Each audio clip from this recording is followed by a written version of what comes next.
You gave me the letter. I guess it was July. You said we'll be better, but I don't know why. I should be so lonely when I close my eyes. Imagined you're mine.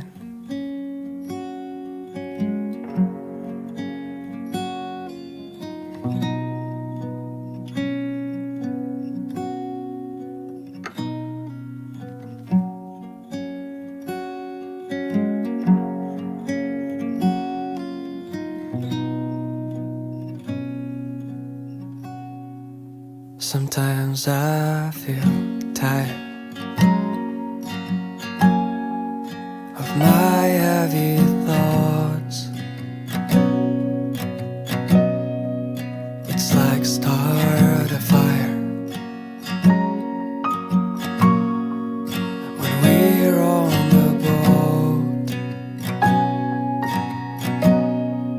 and I'm on my own now, just wasting my nights without you behind.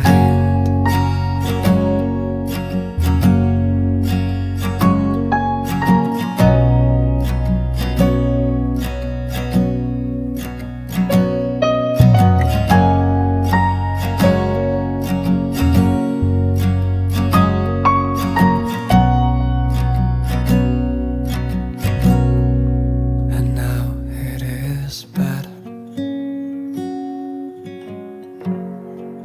like you used to say. I find these old Saya, Pak. letters Oh, ini kita Jambi. with a heart Saya, writing Pak. my name. Saya. I see it so clearly that you won't believe. Hari ini absen ya. I just wanna stay here Absennya boleh with you, my life. di kampus.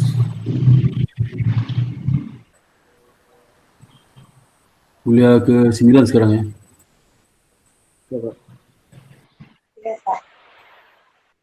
Oke, saudara Ronaldo ada? Nggak ada ya? Oke. Sudah Nikita ada ya? Nikita. Nikita. Kamu masih apa? Saudara sama yang anak angkatan di atas ya? Nikita. Kenapa, Pak? Kamu kakakmu ada di BES ada? Tidak, Pak. Hah? Tidak ada, Pak. Nggak ada. Aku mirip ya sama kakak kelas kamu ya. Rio? Rio nggak ada ya. Aisyah nggak ada. Belum, Pak. Kevin nggak ada ya. Kemudian Dimas ada. Oke, Pak. Dimas ada ya. Kemudian Muhammad nggak ada ya. Ada, Pak. Amir Syad ada ya. Kevin nggak ada nggak Kevin? Kevin nggak ada. Dimas ada. Itu nggak ada. Kemudian ini si Melati ada ya. Melati ada ya. Ada, Pak. Hadir. Hadir. Kemudian saya mau share dulu ya sebentar ya. Kelihatan ya? Halo? Iya, Pak. Silakan, Pak. Oke, ini kita bahas mengenai chapter 10 ya. Chapter 10 mengenai acquisition and disposition of property, plant and equipment. atau kalau kita terjemahkan perolehan dan penghentian aktivitas tetap. Aktivitas tetap itu di property, plant and equipment. Kemudian nanti kita bahas mengenai PPA ya. Pada akuisisi, perhitungan harga perolehannya. Kemudian yang juga terkait dengan bagaimana perhitungan kalau aset itu dibangun sendiri ya, semua sendiri. Dan kedua lah interest cost during construction, beban bunga selama masa konstruksi. Jadi bagaimana kita mencatat transaksinya. Jadi pertama kualifikasi aset yang masuk ke dalam construction cost during construction. Kemudian kapitalisasi, jumlah, dan ini ada contoh ya. Kemudian yang ketiga, valuation of property, plant, equipment. Bagaimana penilaian PPA ya. Sesuai dengan cash discount, deferred payment contract, lump sum purchase, issue of sale, exchange of non-monetary asset, conformant grant. Nah, itu masing-masing jenis transaksi yang terkait dengan perolehan aktivitas tetap, bagaimana kita menilainya. Kemudian yang keempat, cost subsequent to acquisition. Jadi biaya-biaya yang muncul setelah pasca perolehan aktivitas tetap itu, seperti biaya perawatan ya, biaya overhaul dan sebagainya. Ada tambahan biaya selama masa manfaat ekonomis ya. Bisa kalau dia 5 tahun, tahun pertama, kedua, ketiga, keempat, kelima, ada biaya yang bisa memperpanjang umur, bisa juga mempertahankan kualitas dari aset tetap itu. Jadi terkait improvement and replacement ya, improvement dan replacement. Kemudian juga rearrangement and reorganization, ke repairs. Kemudian yang terakhirlah disposition of property, plant and equipment. Bagaimana kalau perusahaan itu melepas dari aktivitas tetapnya? Itu melalui penjualan dan inventory conversion, konversi yang dilakukan secara inventory ya. Nah, kita lihat apa yang disebut dengan PPA ya. PPA itulah aset yang durable nature, aset durable nature. Jadi dengan kata lain, secara umum disebut sebagai plan asset dan fixed asset. Okay. Jadi termasuk dalamnya lah land, building structure, seperti office, gedung pabrik ya, gudang, itu building ya, di tanah, bangunan, equipment itu seperti mesin, furniture, dan tools. Jadi PPA itu dia digunakan di dalam operasi perusahaan, bukan ditujukan untuk dijual dalam operasi inventory itu, persen barang. Not for resell ya, resell. Dan jangka panjang, long term in natures and initially depreciation. Jadi karakteristiknya umur itu jangka panjang, harus biasa disusutkan ya. Kemudian possess physical substance. Ya. Jadi secara fisik dia kelihatan wujudnya.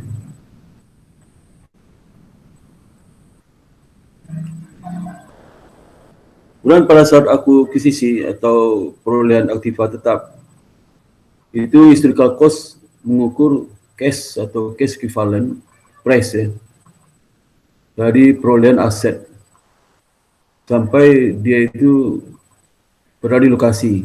Jadi semua harga ya dalam memperoleh aset sampai dia ke lokasi dan secara kondisi dia siap digunakan, nah, itu historical cost. Semua biaya dikapitalisasi.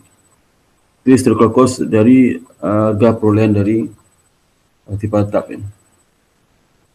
Jadi apa saja biaya-biaya kos yang dikeluarkan dalam rangka perolehan aktiva tetap itu sejak mulai dipesan ya, sampai dia datang di lokasi tempat si pembeli perusahaan ya, sampai dia siap digunakan, semua biaya dikapitalisasi. Jadi seperti purchase price ya, including import duties ya. Jadi dan non-refundable purchase tax. Dan nanti dikurang dengan diskon dan rebates. Rebates itu potong harga. Kalau diskon itu seperti yang saya jelaskan sebelumnya pada saat ada N20 dan seterusnya. Dan cost attributable to bringing the asset to the location and condition necessary for it to be used in a manner intended by the company. Jadi semua biaya yang dikeluarkan untuk bawa aset itu ke lokasi sehingga siap digunakan oleh perusahaan, maka itu dikapitalisasi semua. Nah, bagaimana perusahaan menilai PPA ini ya? Dalam subsequent period digunakan.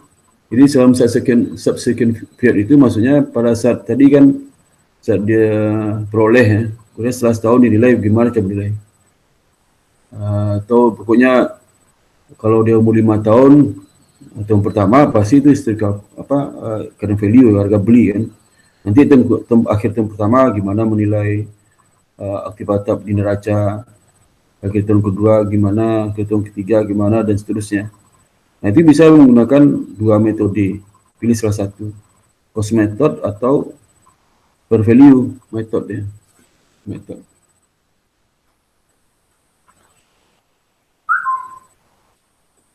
Kalau pada saat perolehannya PPA, itu harus menghitung seluruh biaya-biaya atau sumber ekonomi yang dikorbankan oleh perusahaan untuk mendapatkan aset tetap tersebut.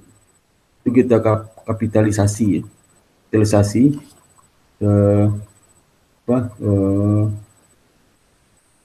itunya asetnya ya.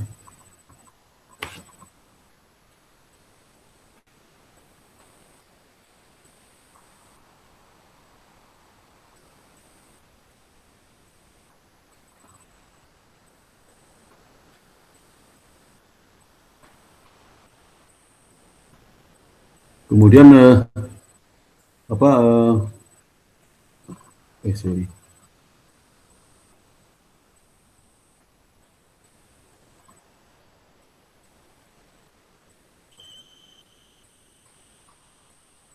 Jadi seperti harga perolehan dari tanah ya, itu seluruh pengeluaran yang telah dilakukan oleh perusahaan untuk memperoleh tanah sampai dia siap digunakan, itu disebut dengan cost of land. Jadi cost secara khusus termasuk seperti ini, biaya harga beli, purchase price ya. Itu masuk harga perolehan dari tanah. Kemudian juga seperti closing cost ya. Closing cost biaya untuk seperti title of the land ya, attorney fee and recording fee ya. Jadi ini biaya pencatatan ya, biaya notaris dan sebagainya ya. Kemudian cost of grading, tilling, draining, and clearing ya. Jadi untuk menggrade tanah itu misalnya dibersihkan ya. Kemudian pohon ditebang, filling ya, filling itu dikatakan sebagainya, draining, dibikin drainase ya. Jadi kalau perusahaan itu bikin saluran air di tanah, itu masuk ke harga perolehan tanah, bukan gedung ya. Kalau dia bikin pagar, maka pagar masuk ke harga perolehan tanah, pagar ya, bukan pada gedung ya. Kalau dia bikin tempat area parkir ya, itu area parkir itu BB-nya termasuk ke harga perolehan tanah ya. Kemudian asumsi any lines, mortgage or account brands on the property. Ya. Dan additional land improvement that have an indefinite life. Ya. Ditambahan terkait dengan pematangan, peningkatan kualitas tanah ya, itu sampai memiliki indefinite life ya. Jadi kalau seandainya perusahaan itu bikin taman ya, taman juga bisa dipisah dari tanah, bisa juga bagian tanah, tapi taman kan umumnya terbatas. Jadi yang terbatas itu nanti bisa kapitalisasi ke tanah. Ya. Tapi kalau seandainya ada aktivitas terkait dengan tanah itu yang sifat hasilnya itu umurnya terbatas, bisa dibikin akun sendiri, dimasukkan ke harga tanah. Jadi improvement dengan limited life ya, seperti private driveways, walls, fence, dan parking lot, bisa jelas nanti. Ini dicatat sebagai land improvement and depreciation. Jadi bisa dari tanah. Kenapa masuk ke land improvement? Karena dia umur terbatas. Jadi utilisasi dalam akun sendiri namanya land improvement dan dilakukan depresiasi. Seperti misalnya parking lot itu kan terbatas. Mungkin 5 tahun sudah hancur ya. Biayanya bisa juga ratusan juta, kalau dia luas bisa miliaran ya. Dan land acquire dan L for speculation is classified as an investment. Jadi tanah diperoleh dan dimiliki untuk spekulasi itu kelompokkan sebagai investment. Jadi tanah dibeli tapi bukan untuk digunakan mendukung operasi, tapi digunakan hanya untuk spekulasi aja, untuk mendapatkan kenaikan harga ya. Kalau harganya sudah mahal dijual. Tapi selama itu nggak digunakan, investment. Namanya property investment. Kemudian land yang tanah yang dimiliki ya oleh real estate ya, perusahaan real estate ya, nah, itu dikelompokkan sebagai inventory, bukan sebagai PPA. Bisa kalau saya PSD tempat saya tinggal sekarang ini, nah ini kan dia punya tanah luas sekali, ada 6.000 hektar ya. 6.000 hektar itu tanah itu kan nanti di kapling-kapling dibangun ke rumah ya, itu dijual. Nah, itu jadi inventory, bukan aktivitas tetap ya. Tapi kalau dia punya tanah kantor pemasaran ya, kantor pemasarannya di sini ada tempatnya. Nah, itu tanah bangunan itu jadi PPA ya. Karena nggak dijual untuk kantor ya, pemasaran. Itu contoh. Kalau ada juga rumah dinas pejabatnya itu termasuk PPA. Tapi rumah diperjualbelikan ya, dibangun, dijual, itulah masuk ke inventory. Jadi bukan lihat jenis asetnya, tapi fungsinya itu. Kalau jenis tanah, tidak semua tanah jadi aktivitas tetap. Tanah yang digunakan untuk dijualbelikan seperti developer itu inventory. Dan cost of building ya. Nah, bagaimana kita mengkapitalisasi biaya cost dari biaya perolehan dari building itu ya. Termasuk semua expenditure ya, terkait dengan secara langsung untuk perolehan dari bangunan itu, seperti material labor, overhead cost, termasuk during construction, selama masa konstruksi kalau dibangun sendiri. Kemudian professional fee dan building permit itu seperti IMB, kalau sini izin mendirikan bangunan. Professional fee terkait dengan juga kalau kita beli gedung melalui agent dapat fee, itu masuk biaya bagi perusahaan yang memiliki tanah atau gedung. Jadi perusahaan akan mempertimbangkan seluruh biaya-biaya yang terjadi dari mulai dipesan ya, dicari sampai dapat, terus dibangun sendiri ya. Itu bagian dari harga perolehan gedung. Kalau peralatan apa? Semua pengeluaran yang terkait dengan perolehan peralatan dan siap digunakan ya, sampai siap digunakan, termasuk itulah harga perolehan dari equipment, seperti purchase price ya, freight and handling charge, kemudian insurance on the equipment while in transit. Jadi asuransi terkait dengan peralatan yang masih dalam perjalanan dibeli ya, belinya berdasarkan FOB destination, shipping point. Shipping point kan kalau mulai tiba atap itu keluar dari gudang penjual itu ditanggung asuransi risiko selama perjalanan oleh si pembeli. Itu masuk harga perolehan bagi si pembeli. Assembling and installation cost, biaya untuk merakit, untuk pemasangan itu masuk di kapitalisasi. Yang cost special foundation kalau ada ya. Dan cost of conducting trial run. Nah, jadi biaya untuk melakukan ini, untuk melaksanakan trial run, uji coba, itu ada biayanya. Kalau uji cobanya seminggu ya, coba bikin produk. Kalau produk itu nggak dijual, dibeli gratis karena baru percobaan. Itu ada biaya yang dikeluarkan. Ini biaya untuk memproduksi produk sebagai percobaan itu ya, percobaan produk baru atas mesin itu kapitalisasi sebagai harga perolehan mesin. Ya. Bukan ke harga perolehan itu, bukan kapitalisasi sebagai persediaan itu. Ya. Ini contoh ya, contoh ini apakah transaksi ini masuk dikelompokkan sebagai apa ya? Apakah notes payable, building, land, building dan seterusnya. Ini juga sama nih. Kemudian bagaimana kalau aset itu diperoleh dengan dibangun sendiri ya? Bisa gedung, gudang ya. Atau juga mesin bikin sendiri. Dulu pernah Pupuk Altim 10 tahun lalu ya. Itu Pupuk Altim itu ada divisi reparation dan maintenance dari aset-asetnya. Jadi ada divisi pemeliharaan mesin-mesin kan banyak tuh, truk ya. Lama-lama departemen itu bisa bikin mobil truk, ya bisa mobil truk. Tapi sayangnya sekarang dihentikan oleh pemerintah.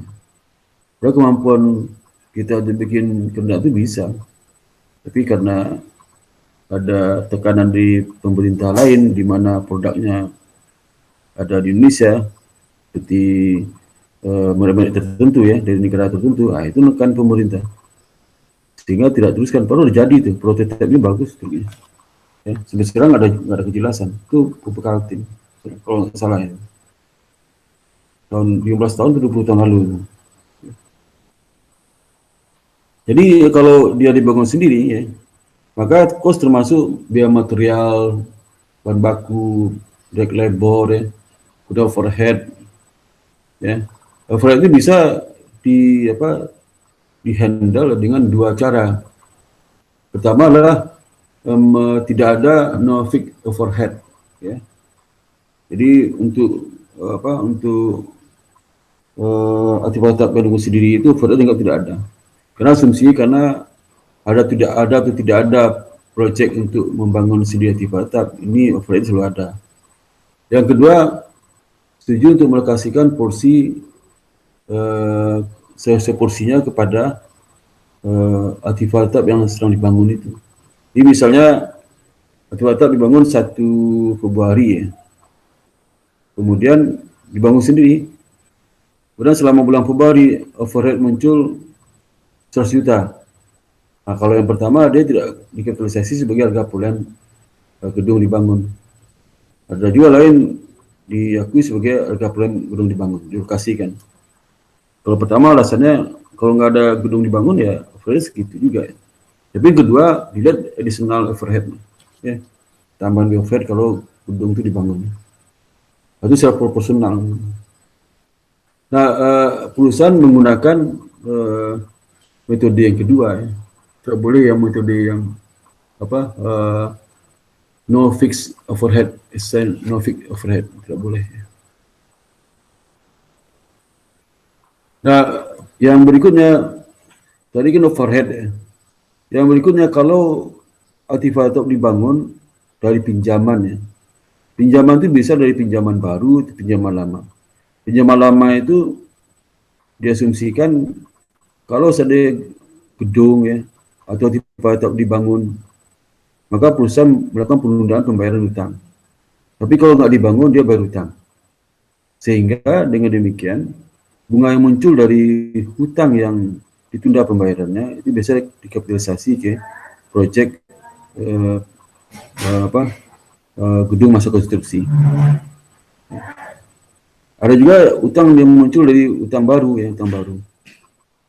Utang baru itu dimuncul karena terkait dengan pinjaman itu. Itu juga kapitalisasi. Jadi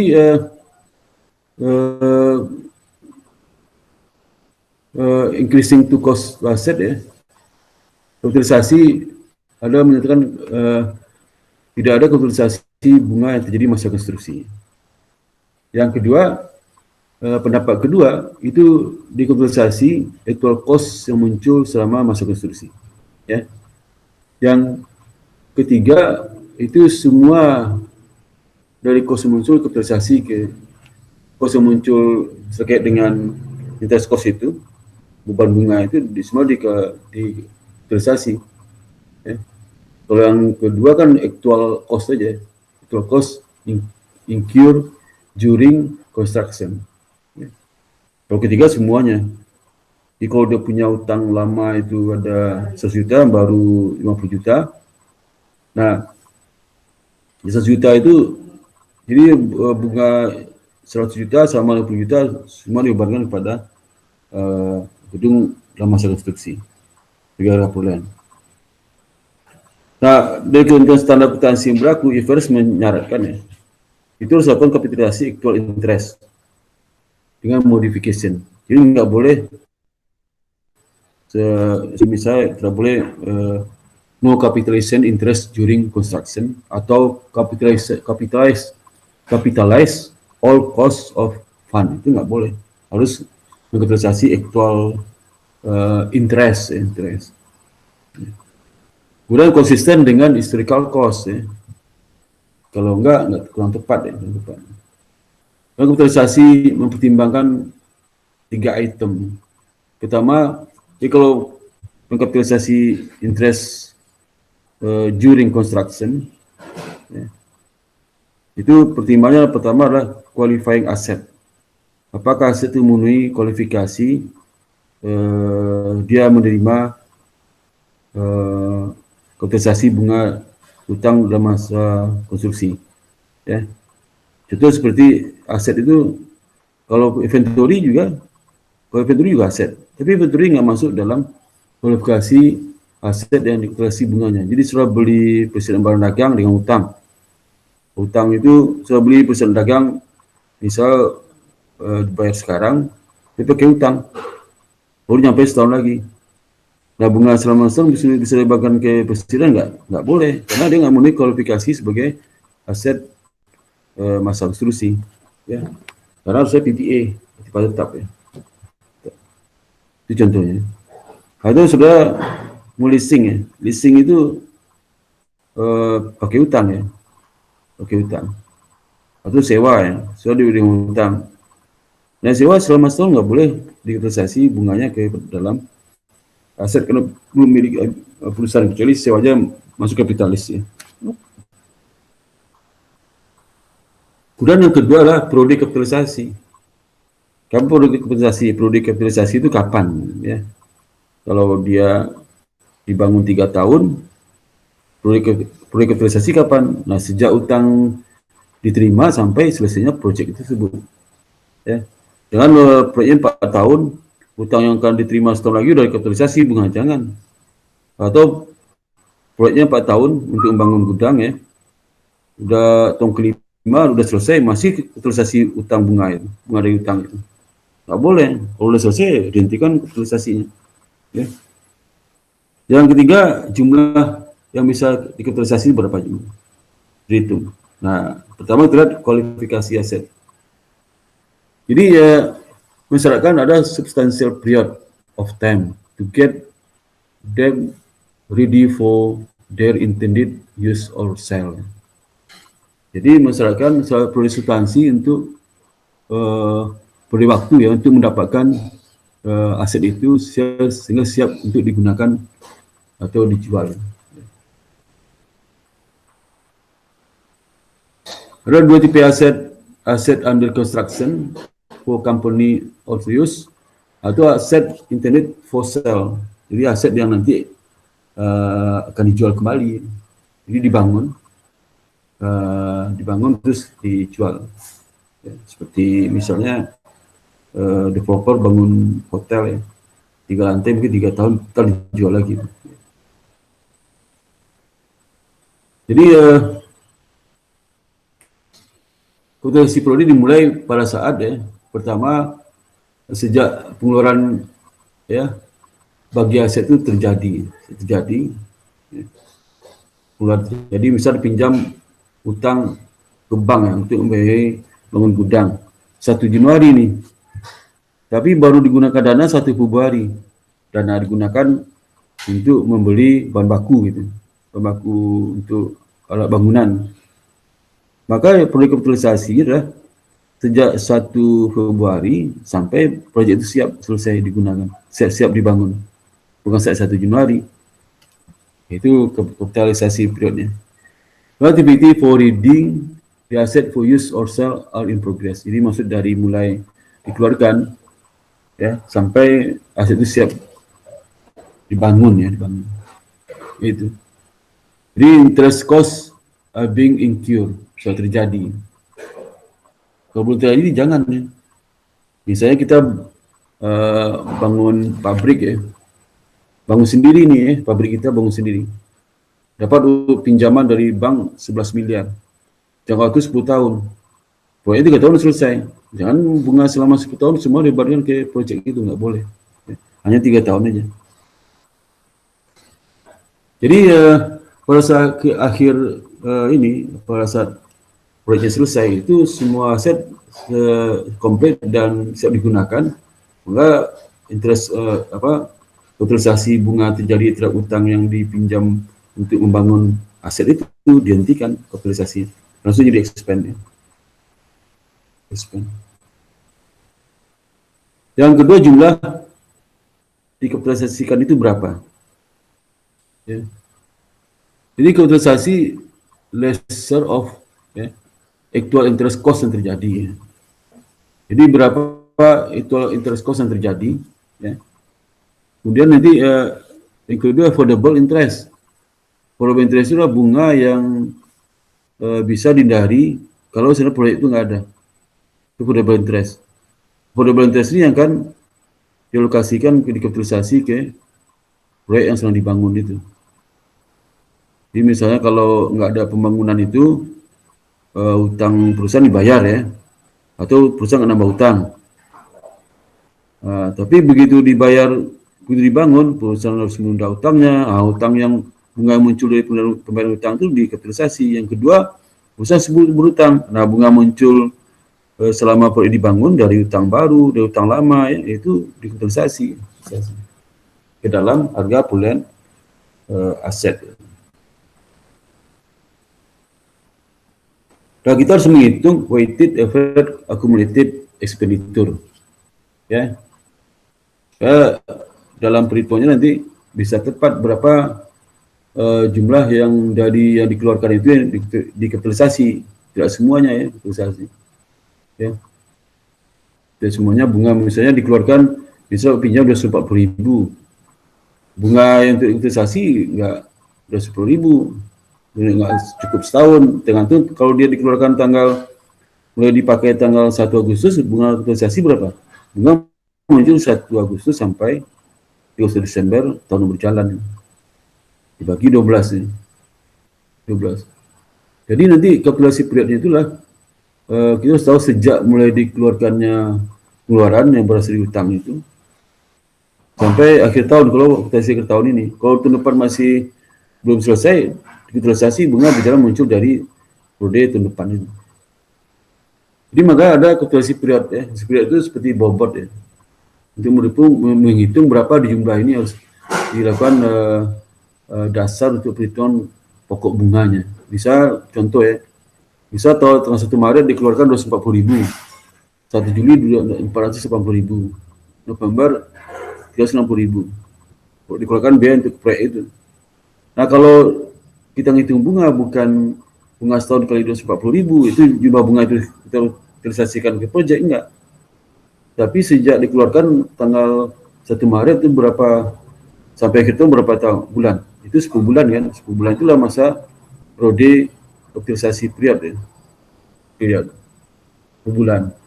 Nanti bunga dihitung 10 per 12 kali bunga ya, kali suku bunga kali 250.000 gitu ya. Jadi kalau ini kita hitung berapa weighted average accumulated expenditure-nya adalah periode kapitalisasi itu dibagi jumlah angka tahun atau bulan dikali jumlah dikeluarkan. Nah, itu periode kapitalisasinya. Jadi weighted average accumulated expenditure seperti itu. Jadi berapa weighted average accumulated expenditure ya, itu besarnya lah periode kapitalisasi sejak dikeluarkan biaya tersebut sampai dengan akhir tahun. 1 Juli berapa kapitalisasi periodnya? 1 Juli sampai Desember berapa lama? Itu 6 bulan ya. 6 per 12 kali jumlah dikeluarkan, itulah weighted average dari accumulated expenditure. Kalau 1 November berapa? 1 November sampai Desember berapa? 2 bulan. Jadi bunga muncul 2 bulan itu nanti kapitalisasi. Dikali dengan pokok yang weightednya berapa? 2 per 12 kali 360. Didapat weighted average accumulated expenditure totalnya lah 500.000. Ini dari 1.080.000, weighted average-nya 500.000. Jadi kalau kita ngitung bunganya bukan dari 1.080.000 kali suku bunga, enggak. Tapi adalah sebesar 500.000 kali suku bunga. Ngerti ya? Lo ngerti nggak? Halo, ngerti nggak? Halo? Iya, Pak. Belum mengenai suku bunga, ya, interest rate. Ya. Jadi kita harus menseleksi tingkat suku bunga tepat ya, untuk dilokasikan ke dalam proyek yang sedang dibangun itu.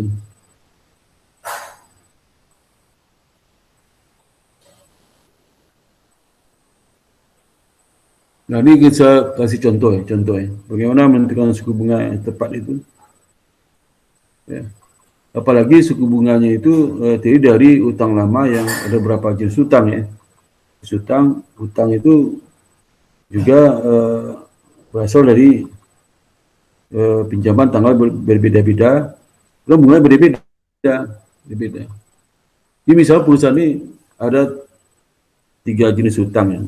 Jenis utang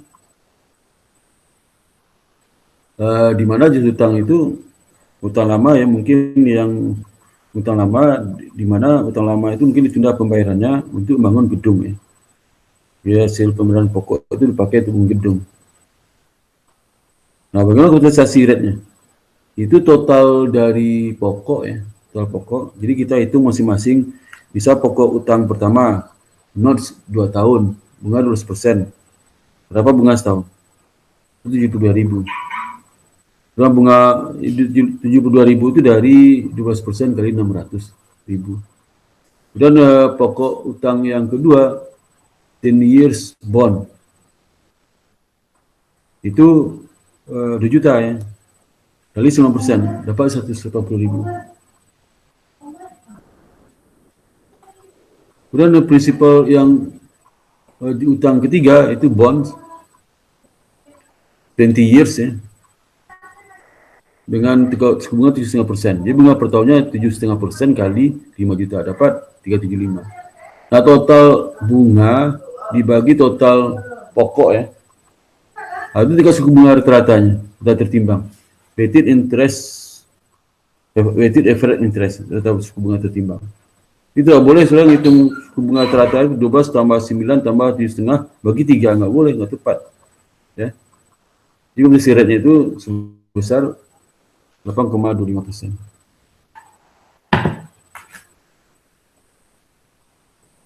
Ini contoh ya, contoh.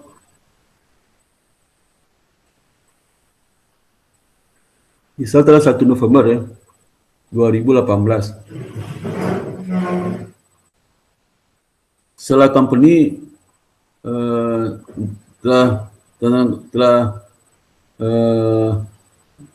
melakukan kontrak terhadap Paver Construction ya, untuk bangun gedung ya. Jadi perusahaan ini dia bangun gedung sendiri, jadi developer, jadi kontraktor untuk bangun.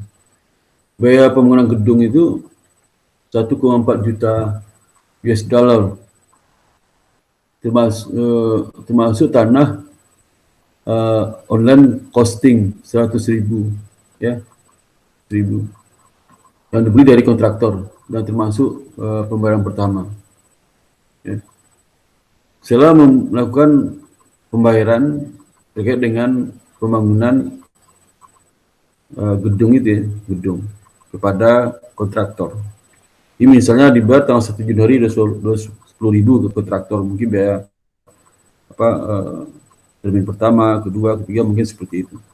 1 Maret berlagi 300.000, 1 Mei berlagi 540.000, Desember berlagi 410.000. Jadi mungkin dibangun setahun selesai. Tapi biayanya bertahap. Ya.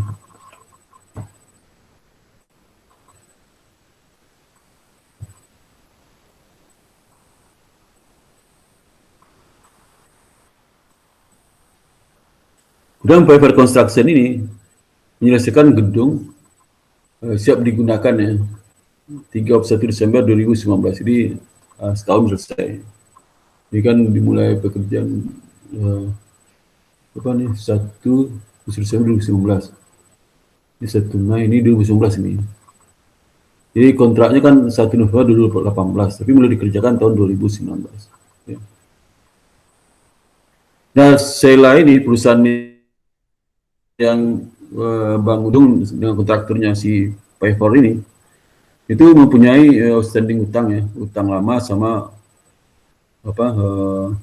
utang baru ya, utang baru. Jadi spesifik construction debt itu utang muncul karena terkait dengan pembangunan proyek itu ya. Utang baru ya. Dan kalau yang kelompok kedua utang lama muncul karena utang lama ini tadinya berpokok nggak jadi karena ada pembangunan ini utang. Ya. Jadi utang baru itu 3 years notes ya, 15%. Prinsipalnya lah 350.000. Kemudian utang lama itu notes payable 5 years ya, 2%. Tanggal 31 Desember 2015. Jadi dibayarnya interest payable annually tiap tahun saat 31 Desember ya. Kalau yang yang utang pertama juga sama, annual interest payable annually tahunan saat 31 Desember dibayar. Nomor 3 utang lama itu yang 10 years bond 12% interest rate ya. Itu tertanggal 3 Desember 31 2014 ya. Dengan interest payable annually on December 31 itu 600.000 ya. Nah, kita menghitung bagaimana kita hitung dulu weighted average accumulated expenditure 2019 kita hitung dulu ya. Nah, menghitungnya kita lihat kan pengurangannya berbeda-beda, ada 1 Januari, 1 Maret, 1 Mei, 1 Desember. Kita hitung berapa current years capitalization periodnya. Kalau 1 Januari kapitalisasi periodnya berapa? 1 Januari sampai akhir tahun, 12 bulan bagi 12 dikali pokoknya, itulah weighted average accumulated expenditure untuk pengeluaran yang 210.000. Kalau pengeluaran kedua 1 Maret berapa capitalization periodnya? Itu 1 Maret sampai 12 Desember. Jadi 1 Januari, Februari, Maret, April, Mei, Juni, Juli, Agustus, September, Oktober, November, Desember. Ya. Berapa itu? Maret, April, Mei, Juni, Juli, Agustus. 10 bulan kan itu? 10 bulan. 10 per 12. Ini bobot dari capitalized periodnya adalah 10 per 12. Karena bunga dihitung selama 12 bulan. Dia umur baru 10 bulan. Maka bunganya bobotnya 10 per 12 kali pokok. 250.000. Dan kalau 1 Mei dari akhir tahun berapa? 8 bulan. 8 per 12 kali 540 dapat weighted average accumulated expenditure Itu 8/12 kali 540 sama dengan 360.000. Dan yang pengeluaran kedua 31 Desember kapitalisasi periodnya nol karena kan di akhir 31 Desember ke 31 Desember berapa? 12/12 ini nol. Jadi nggak ada yang kapitalisasi ekspeditur. Jadi belum ada bunga muncul di sini. Nah, sehingga kapitalisasi ekspeditur itu weighted average accumulated expenditure-nya lah sebesar 820.000 dari pengeluaran 1,5 juta ini dilakukan oleh perusahaan ini untuk membiayai pembangunan gedung, maka tertimbang average accumulated expenditure 820.000. Jadi yang digunakan sebagai dasar pokok untuk membayar bunga yang kapitalisasi dasarnya 820.000. Nah, kita tahu ada utang lama, utang baru. Nah, kalau ini ini kan 820.000 ya, 820.000. Contohnya kan ada utang baru berapa? Utang baru 750, utang lama sisanya. Jadi dari jenis utang ini yang dipakai yang mana? Pasti utang baru dulu. Di 820, 750 dipakai utang muncul baru, sisanya baru digunakan utang lama. Utang lama nanti artinya utang lama itu ditunda pembayaran pokoknya sebesar berapa? Sebesar sisanya 70.000 itu artinya. Jadi ini pengeluaran tertimbang ya. Maka digunakan apa? Utang baru 70.000. Baru utang lama 70.000. Ingat ya, jadi itu kalau alokasi itu. Yang sampai sudah melokasikan 820.000 di utang lama. Ya, jangan ya. Nah, kalau interest rate untuk utang baru kan gampang ya. Satu angka kan. Ini 15%. Jadi kan 15% suku bunga utang baru. Tapi utang lama ini ada 3 jenis pinjaman ya. Nah, kita cari rata tertimbang dari efektif rate bunganya. Weighted average interest rate ya. Berapa rata-rata bunga tertimbangnya. Cara tadi itu kita hitung berapa pokok utang ya. Pokok utang yang utang lama itu, total pokok utangnya. Kemudian berapa bunga yang muncul setahun.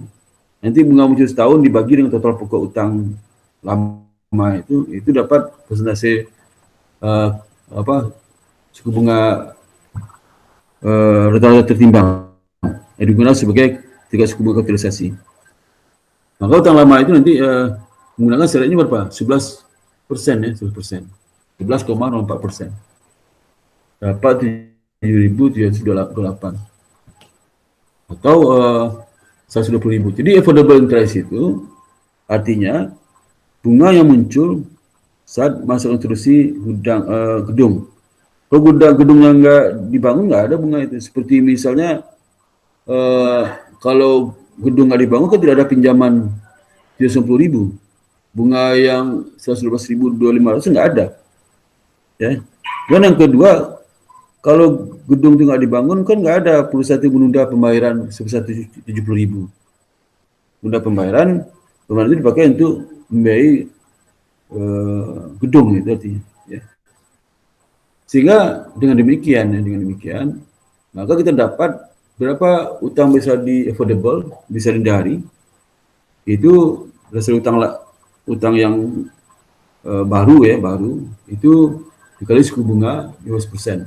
Ya, persen. Berapa? 112.000. Di utang lama itu diasumsikan ini 12% itu kali 50.000. Yang usah dikali pada bulan terpakai kadang sudah kita rata-ratakan ini ya. Ini 820.000 itu sudah merata-ratakan dari tertimbang pengeluaran. Jadi usah lagi misalnya sudah itu Pak 12% kali 70.000 kali berapa hari ya Pak? Jangan, itu sudah masuk dalamnya, hari sudah dimasukkan situ. Kalau kita menghitung ini tertimbang pengeluaran itu sudah kita pertimbangkan. Misalnya pengeluaran 210 itu di setahun, 300.000 10 bulan, 540.000 8 bulan itu sudah masuk situ. Sehingga dengan demikian ya, kita bisa lihat ya, bagaimana itunya pencatatannya. Jadi kita hitung berapa real interest yang muncul dalam tahun itu. Pertama adalah yang muncul adalah construction note. Jadi pinjaman yang muncul karena terkait dengan pembangunan gedung ya, gedung. Itu 90.000. Ini utang bukan ini ya, bukan yang ini, beda lagi nih. Nah, ini beda lagi ya. Bukan ini ya.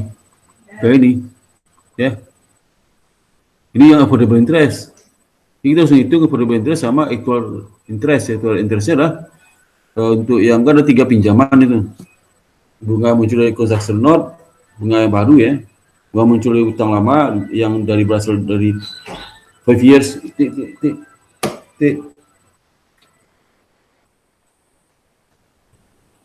Jadi utang muncul dari 5 years note, kemudian 10 years note, ya. Itu dikali masing-masing suku bunga, bukan tertimbang dikali ini suku bunga. Masing-masingnya kan ini real interest. Dapat real interest berapa? Actual interest adalah 235.500. Dari jumlah ini affordable berapa? Affordable adalah 120.000. 120.000 affordable. Sehingga yang yang dikapitalisasi dari 239.500 adalah 120.228. Bisa aja di expand. Jurnalnya seperti ini ya, seperti jurnal. Ya. Ini kalau jurnal pertama saat bayar pengeluaran pertama, land building ya, kalian 100.000, dibayar dari 210.000. Kemudian pembayaran 200.000 juga, mulai 1 Maret.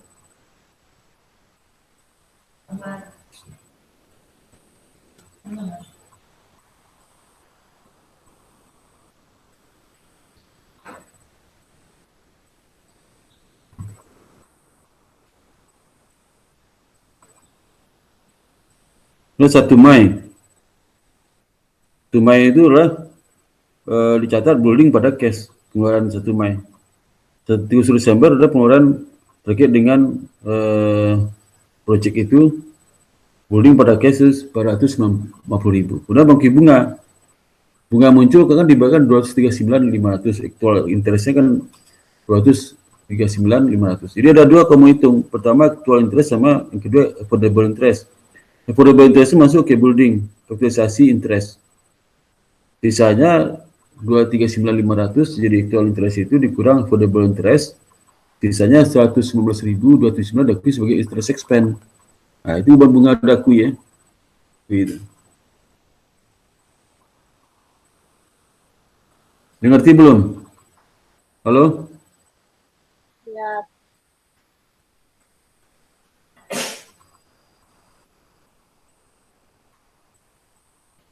Jadi kalau kita lihat di dalam penyajian di laporan laba rugi dari perusahaan ini ya, maka misal laporan laba rugi, penyajian laba rugi ini di tahun 2019. Ini income from operation, itu yang income yang berasal dari pendapatan ya, beban kurang dengan coges. Kalau di perusahaan konstruksi ya, perusahaan ini kalau ada cogesnya, revenue kurang coges dapat gross laba bruto, gross profit. Jadi dikurangi dengan administrasi dan sales expense. Ternyata ada expense, nah expense loss itu ada interest expense di 239.500 ya, yang aktual interestnya. Jadi disebutkan aktual interestnya nanti dikurangi dengan capitalized interest. Penyajian harus bukan.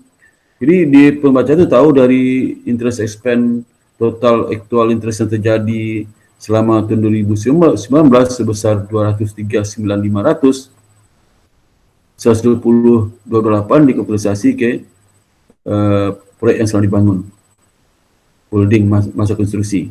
Ya.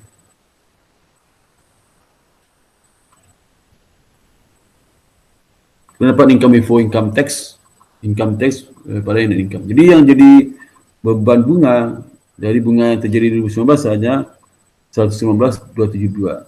Sisanya 120.228 dikapitalisasi ke proyek sedang dibangun. Cara kapitalisasi dari mana? Tadi itu kita hitung affordable interest. Ya, kalau yang 239 500.000 actual interest. Bunga terjadi yang benar-benar terjadi di tahun itu berapa? Dan kita hitung affordable interest berapa. Ada beberapa isu yang terkait dengan kapitalisasi bunga masa konstruksi ini. Ya. Pertama ada expenditure for lands. Ya. Jadi kalau dia tanah dibeli, ya, kemudian interest cost kapitalisasi selama periode konstruksi itu bagian dari cost dari plan, ada cost dari plan bukan dari tanah. Ya. Kalau tanah dibeli, ya, tanah dibeli, kemudian nanti tanah itu diutang, ya. Kemudian dibangun gedung di atasnya, maka tanah yang dibeli dengan utang itu dikonsesi ke pabrik, gedung pabrik, bukan ke tanahnya. Ya, itu tadi sudah itu. Ya. Pak, ini kan utang terkait dengan pembelian tanah. Iya, tapi karena tanah dibangun gedung, ketentuan setelah akuntansi harus kapitalisasi ke harga gedung pabrik, bukan ke tanahnya. Ya. Dan sebaliknya, jika perusahaan mengembangkan tanah untuk dijual lagi, tapi tanah kan sebagai barang dagang, inventory, maka tanah itu termasuk kapitalisasi suku bunga, sebagian dari akuisisi cost of developed land. Jadi bunga muncul selama perolehan tanah itu, ya, sampai dia siap dijual, itu bunga itu kapitalisasi ke harga perolehan tanah. Tanah jadi barang dagang. Sedangkan kalau tanah itu bukan untuk dijual tapi dipakai, dibangun gedung di atasnya, bunga muncul selama masa konstruksi itu bukan ke gedung, bukan ke tanah. Dan interest revenue, jika secara umum perusahaan harus tidak meng-offset interest revenue terhadap interest cost, ya, unless earns on specific borrowing, ya, itu tidak boleh di-offset. Misal perusahaan ada menerima revenue terhadap interest cost, itu nggak boleh, ya, masa konstruksi. Dan berikutnya valuation of property, plant and equipment. Jadi kita sudah jelaskan bagaimana kapitalisasi bunga masa konstruksi. Kemudian perusahaan harus mencatat property, plant and equipment, ya. Itu berdasarkan per value, ya, per value pada saat dia diperoleh, what they give up or at the per value on the asset received, ya. Itu yang mana bukti lebih clear, ya. Itu. Jadi pada saat per value aset terima atau pada saat mereka they give up, ya.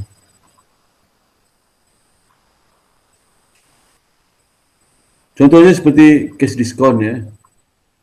Diskon ada terkait dengan pembayaran, ya.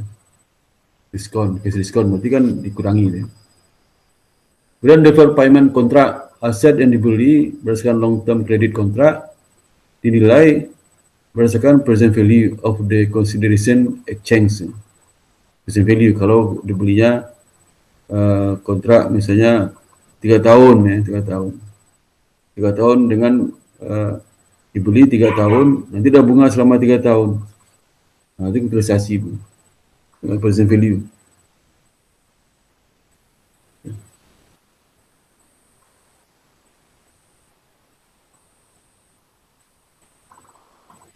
Jadi nyicil beli gedung itu nyicil selama 3 tahun, ya. Dalam sum purchase.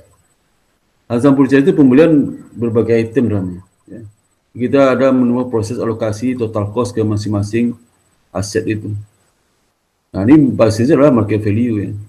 Basis market value. Jadi misal sudah beli 1 juta, ada 3 jenis aset.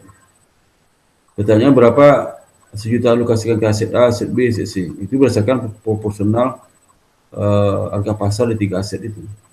Misal harga pasar aset A itu 200, harga pasar B itu 500, harga pasar C 400, berarti 4 tambah 5 tambah 200 juta 100. Jadi kalau yang A itu diterima 200 tambah dengan bagi 1.200.000 kali kali 1 juta, kan dibeli 1 juta. Itu proporsional. Kalau terbitan saham gimana? Kita boleh pilih dengan terbitan saham. Terbitan saham berarti harga pasar dari saham itu secara terbitan. Itu merupakan nilai dari EPA. Ya. Nah, sekarang bagaimana kalau pertukaran non monetary asset ya? Jadi secara umum dihitung untuk mengambil basis ya, per value of the asset give up atau the per value of the asset received. Ya. Jadi pertama per value dari aset yang diberikan, yang kedua aset yang diterima. Ya.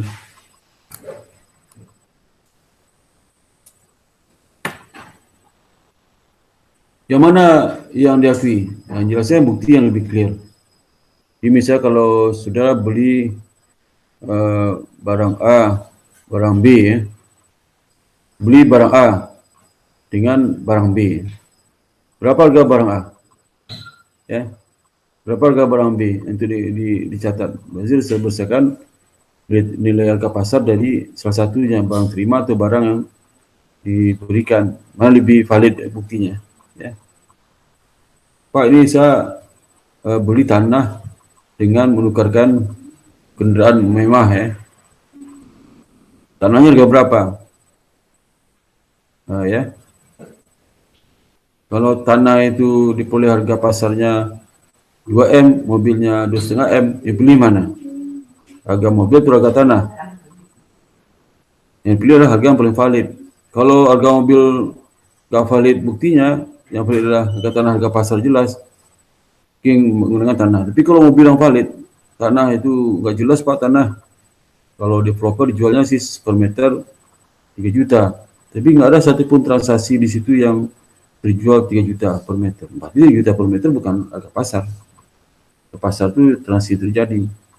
Berapa transaksi terjadi sekitar itu? Oh, ternyata yang terjadi itu kebanyakan harga 1,5 juta Pak, bukan 3 juta. Berarti nggak pasar 1,5 juta, bukan 3 juta.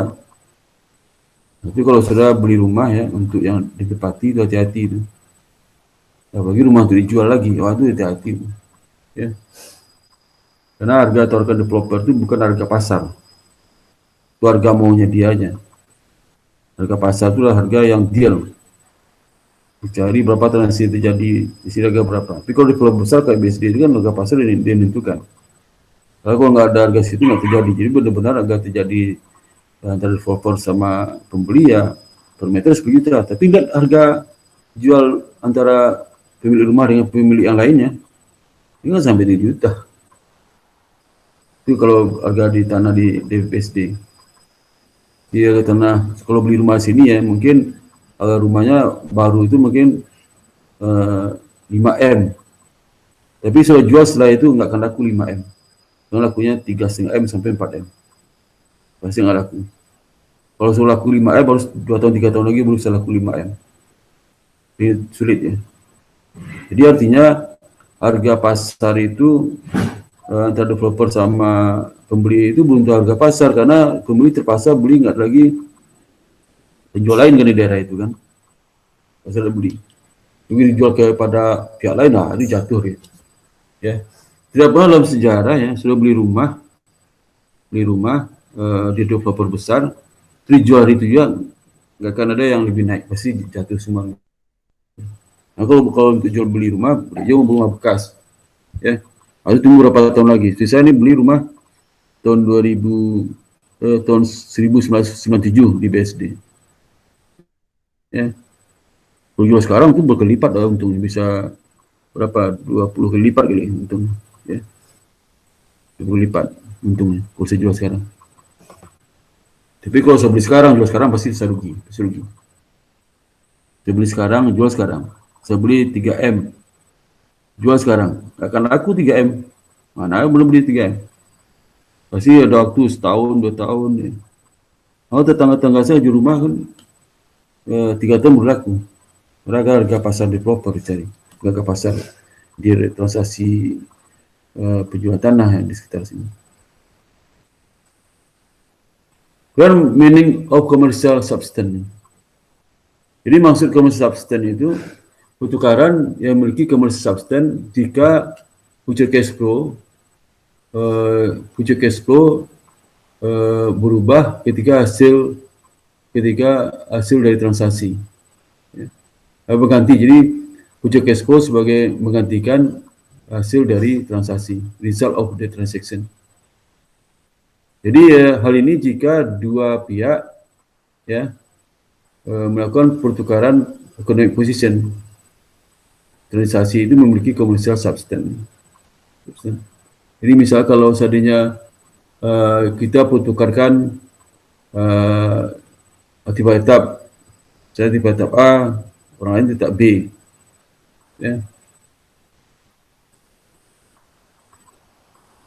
Jika future cash flow change as a result of the transaction, maka itu diakui sebagai commercial substance. Ya. Di dua pihak itu melakukan perubahan posisi ekonomi. Jadi seperti misalnya exchange as commercial substance. Jadi kalau guidance akuntansinya itu mengakui gains atau loss. Jadi kalau memiliki commercial substance dari pertukaran itu laba rugi pertukaran diakui.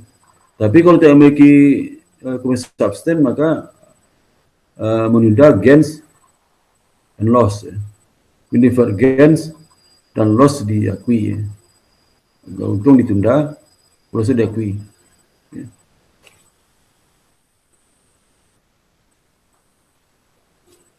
Jadi ini as commercial substance, associated loss, perusahaan harus mengakui rugi jika pertukaran itu memiliki commercial substance. Ya. Jadi rasionalitasnya kenapa dilakukan? Itu perusahaan harus tidak menilai aset lebih dari cash equivalent price. Jadi cash equivalent price-nya.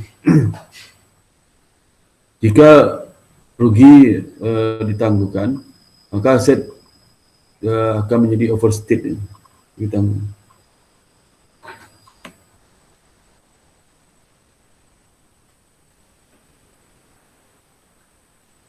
Kalau nilai dari aset diterima itu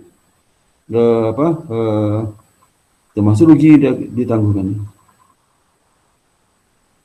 Itu seperti ini ya. Misal perusahaan memproses PA trade ya, yang digunakan untuk digunakan mesin ya, menggunakan mesin untuk new model ya. Jadi di pertukaran dengan menggunakan mesin yang dimiliki oleh si PA ini ya, untuk mendapatkan new models. New models inilah model baru dari itu Gerald Business Solution NV ya. Dan pertukaran itu memiliki commercial substance, tapi laba rugi diakui ya. Laba rugi pertukaran diakui.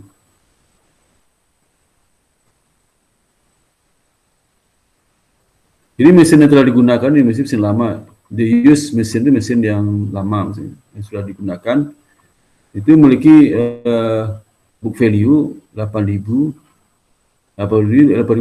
rinciannya lah kan dari buku ya, rinciannya harga perolehan 12.000 dikurang dengan akumulasi resutan 4.000. Ini book value lah 8.000. Dan fair value harga pasar dari mesin lama itu 6.000 selama itu.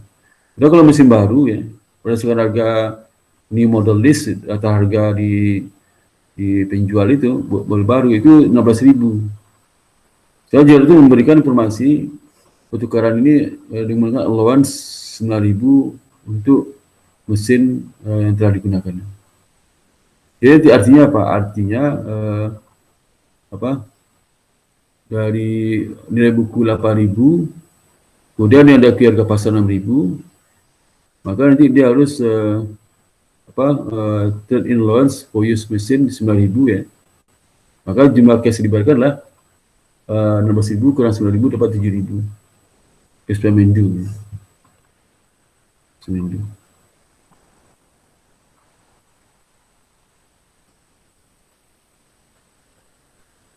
Jadi cash payment due-nya 7.000. Per value yang digunakan mesin lama itu berapa? 6.000. 6.000 ya. Jadi cost new mesin adalah harga cash ya, dibayarkan tambah dengan per value 6.000. Jadi 13.000. 13.000 ya. Cost new mesin ya, bukan 16.000 ya, bukan 16.000, tapi 13.000. Karena disepakati untuk mesin lama itu diakui 9.000 dari bukunya. Tapi pembayaran, sehingga pembayarannya berapa? 7.000 ya. Kalau ke pasar 6.000 ya, kemudian 6.000, tapi diakui 9.000. Sehingga mencatatnya apa? Akumulasi depresiasi mesin lama itu sudah dihapus bukukan. Akumulasi tadi saldo kredit di debit.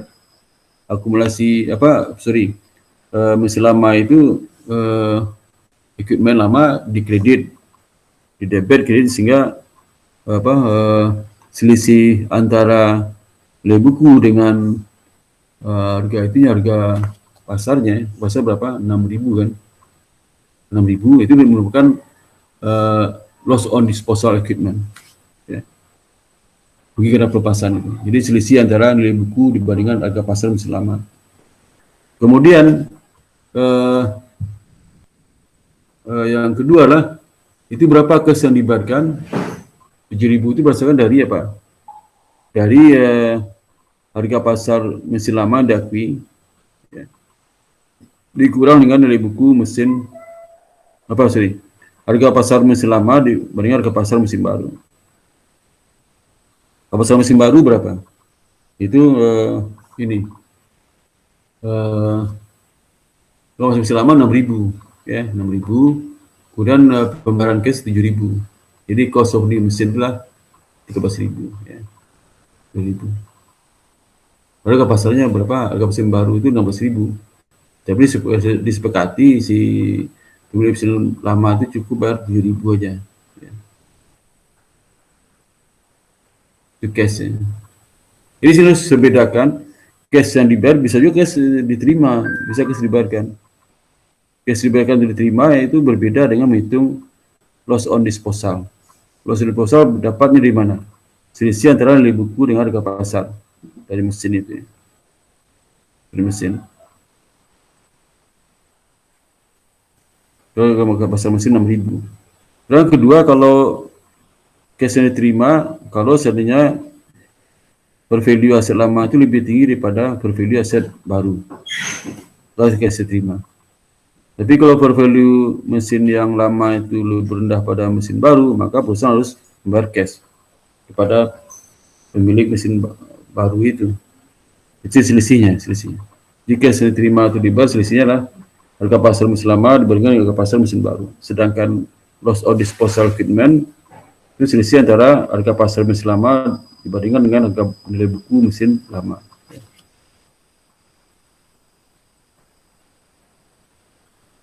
Jadi kalau situasi gains ya, dalam masa commercial substance, jadi kan rugi.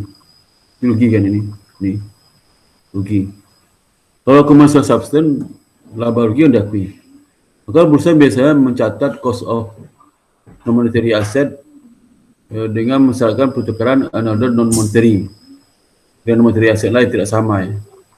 Per value other asset give up. Jadi yang digunakan per value adalah per value aset yang diterima ke pasarnya. Selesainya diakui laba ya. Ini contohnya. Ya laba. Bisa per value aset lama, terus jumlah cash yang dibayarkan, cost of semi truck ya. Nah, bagaimana kita menghitung itunya? laba penjualan adalah nilai buku dibanding harga pasar mesin lama. Kalau cash-nya apa diterima atau dibayar, lihat aja nilai buku ya di pasar aset lama aset baru dibandingkan. Contoh ini apa? Contoh ini adalah dia melepas truk baru, melepas truk lama, dapatkan truk baru. Ya. Di truk lama itu nilai bukunya 42.000. Itu harga pelan 64.000 dikurang akumulasi pesulitan 22.000.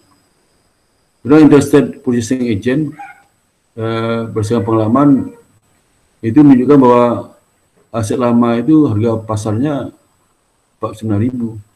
Oleh buku berapa? 40.000. Berarti kan laba itu. Harga pasar mesin aset lama dibanding nilai buku 42.000, lebih besar fair value aset lama dibandingkan nilai buku aset lama. Jadi gain dari disposal aset. Ketambahan truk Interstate harus membayar 11.000 cash untuk semestral. Jadi dia harus bayar cash pada si pemilik truk yang diterima itu. Ya. Saya catat seperti apa sehingga diakui cost semestral itu nilai buku ditambah dengan harga pasar tambah harga pasar mesin lama tambah dengan cash dibayarkan. Maka itu yang cost dari truk itu, truk yang terima. Jadi truk yang terima semi ya, model semi 60.000, depan 60.000 dapatnya dari ini. Ya.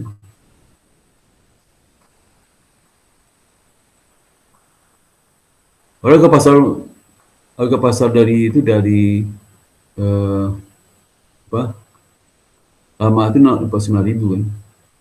Jadi ke pasar mesin yang baru, truk yang baru kan nggak ada data di sini datanya. Jadi kita hitung sendiri ya. Jadi kalau nggak ada harga pasar mesin baru, sudah hitung sendiri dapat di mana. Jadi harga pasar mesin lama tambah dengan cash dibayarkan. Kalau di cash diterima berarti dikurangkan, ya. Dikurangkan itu harga mesin barunya. Harga mesin baru sama dengan berapa? Sama dengan harga pasar mesin lama ditambah dengan jumlah dibayar atau dikurang dengan jumlah yang diterima itu ya. Ngerti ya maksudnya? Ngerti nggak? Halo? Halo?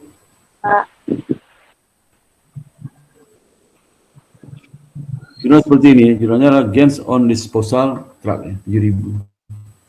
Yang pertama kita menghapus bukukan truk yang lama ya. Nilai bukunya berapa? 64 kurang 22.000 dibandingkan dengan harga pasar. Harga pasar berapa? Harga pasarnya ini. Harga pasar mesin lama itulah 49.000. Ini 49.000 dikurang dengan nilai bukunya berapa? Nilai bukunya 64 kurang 22 berapa? Itu 42. Jadi dapat 7.000 ya. 7.000 gains on disposal truck ini. Ya. Sekarang geser lah, selisih harga pasar mesin truk lama sama truk baru. 11.000. Ya. Ini jelas 11.000 udah kita angkanya. Soalnya tinggal menghitung berapa harga pasar dari mesin di truk yang lama itu. Harga pasar truk yang baru. Kan dia tidak diketahui. Dan kalau transaksi itu tidak ada unsur commercial substance-nya, maka diasumsikan Interstate Transportation Company ya itu melakukan pertukaran ya tanpa memiliki commercial substance. Maka dia akan menunda kerugian itu, tidak akui rugi. Jadi rugi yang tidak diakui itu akan mengurangi nilai harga bulan dari aset truk yang baru. Contoh ini ya, ini kan gains 7.000 kan dia nggak diakui itu. Jadi dikurangkan untuk semi itu. Jadi itu semi itu berapa? Bukan 60.000 tapi 53.000 di debitnya. Ya, ini 53.000 kan debit. Karena karena dia divergen. Jadi laba yang tadi sebesar 7.000 itu tidak diakui, jadi mengurangi harga truk semi tadi 60.000 dikurang 7.000 kan 53.000. Ya. 7.000. ya. Kes tetap 100.000 nggak dikurangi, kes tetapnya.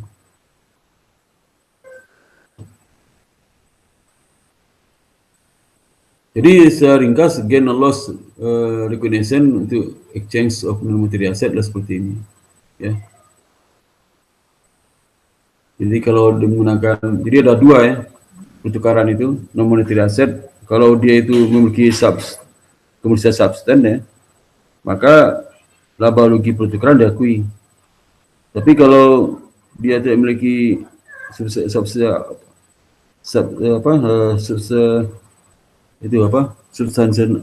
ini, tidak memiliki apa sih? Lupa saya. Tidak memiliki ini komersial substan, maka dia mendefer laba. Ya. Begitu diakui ya, begitu diakui. Ya. Tentu konservatif, itu konservatif prinsipal, konservatism. Ya. Lalu bagaimana kalau government grant? Perusahaan itu menerima hibah dari pemerintah. Nah, misalnya kalau IBS terima tanah hibah dari pemerintah, grant, ya, dikasih cuma-cuma ya. Bagaimana pengakuan aset dari itu ya, dari grant itu? Usaha akuntansi mensyaratkan grant itu diakui sebagai income dalam systematic basis, ya. Itu ini sesuai dengan kaitan cost terhadap usaha mereka untuk compensation. Jadi lebih di income pendekatan income. Ini contoh misalnya, contoh grant for lab equipment ya. Itu menerima subsidi dari pemerintah sebesar 500.000 untuk membeli peralatan lab 2 Januari 2019. Peralatan lab itu kosnya 2 juta. Kemudian useful life adalah 5 tahun, 5 years. Dan dipresiasikan menggunakan metode strike end, garis lurus. Nah, di ketentuan FRS memungkinkan perusahaan ini untuk mencatat grant satu di dua cara ini. Satu adalah defer grant revenue. Ya. Jadi kreditnya mendefer grant revenue. For the subsidy and amortize the defer grant revenue for the 5 years period. Yang kedua mengkredit the lab equipment. Ya. Dan subsidi and depresiasi this amount for the 5 years. Pertama defer grant revenue, kedua lah lab equipment. Langsung equipment di kreditnya.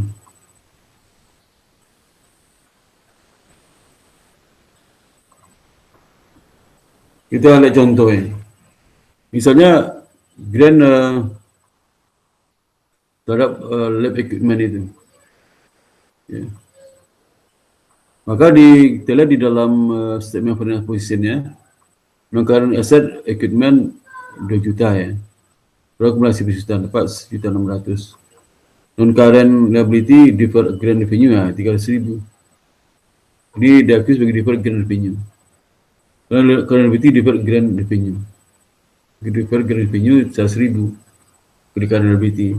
Current liability 300.000. Jadi 300.000 tambah 400.000 ya. 1.000. Income dengan statement lah. Kenapa di 400.000 ya? Karena kan umumnya 5.000 dibagi 5 kan penyusutan per tahun 100.000. Di akhir tahun pertama di buku 400.000, 100.000. Ya. Kemudian income statement ya, statementnya. Income statement lah. Grant revenue for the years 100.000. Ya. Grant revenue for the years karena grant revenue yang diakui di dalam non-current liability, non-current asset ya.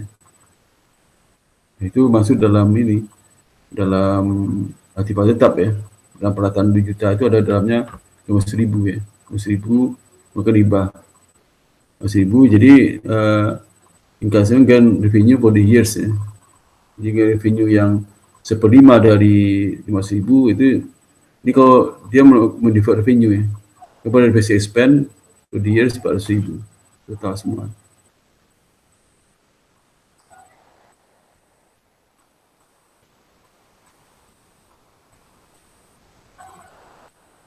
Laporan posisi keuangan, nongkaran equipment ada equipment 1,500 itu di tahun tahun kedua ni, tahun kedua. Ya. Ini kan 2000 itu pertama juga ya.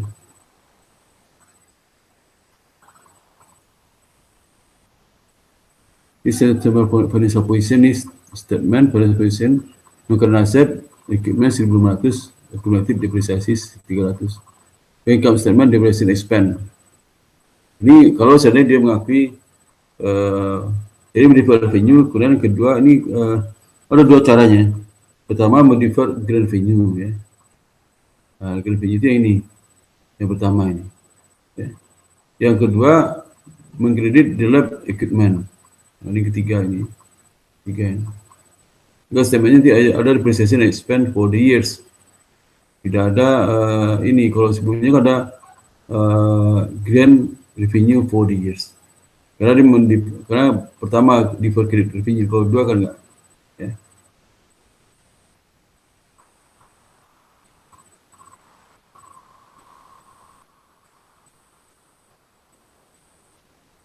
Jadi bagaimana kalau terjadi grand purpose loss ya? Misalnya Fly Away Airlines itu memiliki kerugian substansial ya, selama last 5 years ya, selama 5 tahun terakhir. The City of Plentyville, jadi kota Plentyville, itu tidak menginginkan perusahaan ini bangkrut ya, rugi, sehingga dia setuju memberikan cash grant kepada perusahaan airline $1 juta. Indonesia banyak sekarang ya, seperti ini.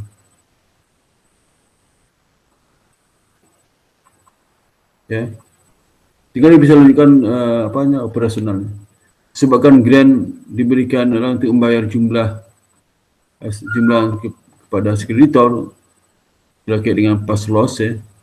Flyaway Airline akan mencatat income di periode di mana dia terima grant itu. Jadi cash 1 juta terima grant revenue. Dia kondisi menunjukkan bahwa Flyaway must satisfy some features obligation, sehingga it is appropriate to the credit deferred grant revenue and amortize it over the appropriate period in the future. Jadi kalau seandainya polisi menunjukkan Flyaway perusahaan ini harus puas dengan kewajiban beberapa tahun yang akan datang,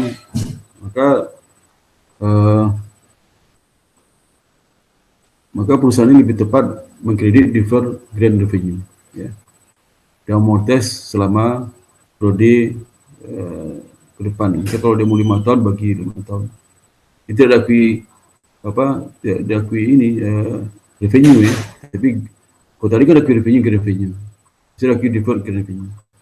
Jadi setiap tahun nanti di amortisasi, kalau dia terima revenue berapa terima 1 juta. Kalau 5 tahun berarti tahun pertama dia amortize defer revenue, di debit kreditnya lah revenue.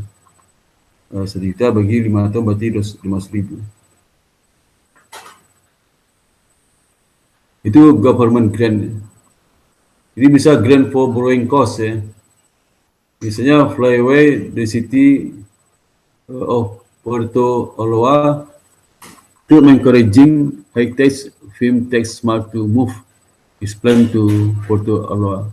Itu bisa pindah ke pabriknya ke Puerto Aloa. Jadi dia memujuk gitu ya. CCT setuju untuk memberikan interest free loan. Jadi pinjaman tanpa bunga $10,000. Dalam payable sampai akhir tahun 10 tahun ya.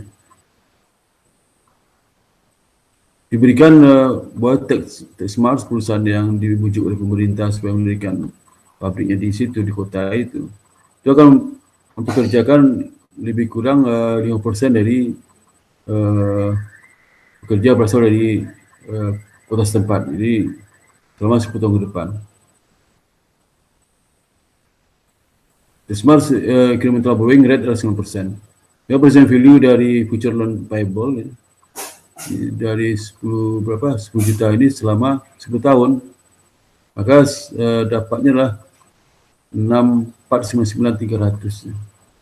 Dibuat ke depan ya, tanpa bunga ya. Itu 5 tahun. Ya. Ini 5 ya. Discount rate-nya single unity lah 0,6499. Ini nilai present value 6,499,300 tanpa bunga ibarat akhir tahun ke-10. Ya. Ini catatan berapa? Cash not receivable, not payable. Ya. Sama seperti mencatat ini kan 3.499,300. Terutama jika menggunakan deferred revenue, pendekatan deferred revenue, perusahaan harus mencatat grant sebagai berikut.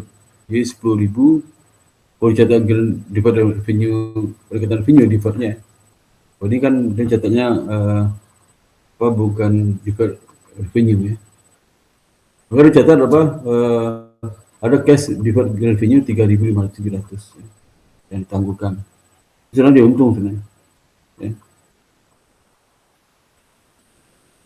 Nah, bagaimana kalau biaya muncul setelah tanggal perolehan aktiva tetap itu? Sehingga biaya yang muncul itu bisa menambah umur, menambah kapasitas, menambah kualitas dari mesin itu ya. Ini tuh. Nah, bukti future economic benefit termasuk dalam kenaikan dalam user life ya. Dia ada bukti misalnya manfaat ekonomis naik ya. Dan juga kuantiti produk yang diproduksi juga naik ya. Dan kualitas produk juga meningkat. Kualitas produk dengan adanya pengeluaran itu. Nah, kalau ini seperti ini terjadi, maka dia bisa diutilisasi ya. Tapi kalau hanya mempertahankan umur ya, itu jadi expand ke pemeliharaan ya. Ada tipe major types of expenditure ya. Ya. Pertama sifatnya adalah addition ya. Jadi increase or extension of existing asset. Dia menaikkan existing asset addition, improvement and replacement, mengganti beberapa komponen dengan yang lebih baik ya. Dan rearrangement and reorganization. Jadi memindahkan aset dari lokasi ke lokasi lain.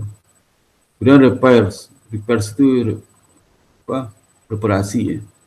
Pengeluaran yang tujuan untuk memaintain aset dalam kondisi untuk bisa digunakan operasi. Jadi seperti kalau punya kendaraan sudah servis 3 bulanan itu repairs ya. Tapi kalau sifatnya menambah kapasitas ya, memenuhi syarat seperti ini, ya useful life naik, quantity produk dia juga naik, quality of product juga naik, maka itu bukan jenis repair.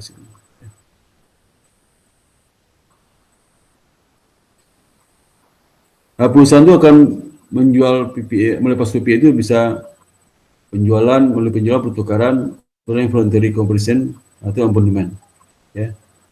Kalau penjualan seperti ini, nanti kita akui berapa laba rugi penjualan, itu selisih antara nilai buku dibandingkan cash yang terima. Ya. Jadi bisa depresiasi expense-nya harus dilihat dulu berapa depresiasi expense yang belum dicatat sejak awal tahun sampai tanggal penjualan itu. Kalau dijualnya ini tanggal berapa nih? Ya. Jadi kalau dia belum mencatat depresiasi, cari dulu akumulasi depresiasi. Nanti habis itu dulu diakui berapa saldo nilai buku saat tanggal penjualan itu.